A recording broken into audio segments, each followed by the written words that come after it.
I recently learned about a theatrical production based on the story of Don Juan, the famous Spanish libertine.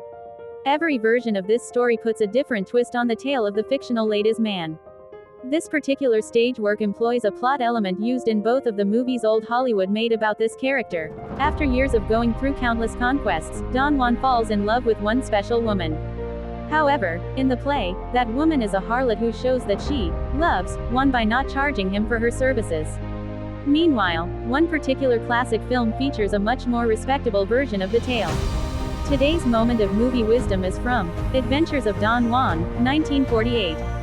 The scene takes place 63 minutes into this 110-minute film.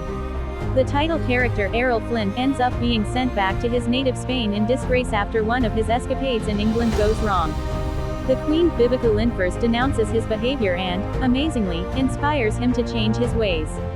When she happily comments on his amazing reformation, he confesses that he was inspired to turn over a new leaf because he finally found his ideal woman, the lovely Queen.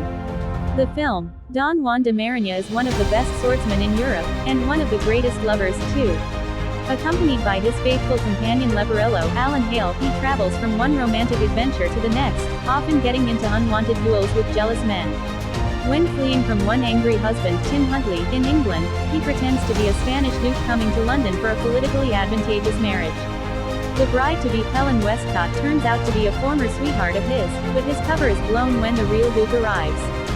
Don Jose Robert Warwick, the Count de Poland and the Spanish ambassador, gives Juan a letter of recommendation to Queen Margaret because his father was Jose's friend. At the Spanish court, Austrian-born Queen Consort Margaret denounces Don Juan's legendary reputation as a useless lifestyle. Because of the Count's recommendation, she makes him a fencing instructor at the Royal Spanish Academy, where he proves to be the model of respectability. Everyone is amazed by his transformation, even as he is surrounded by adoring Spanish ladies. However, he was deeply affected by the Queen's words about him, as well as her nobility, bravery, and virtue.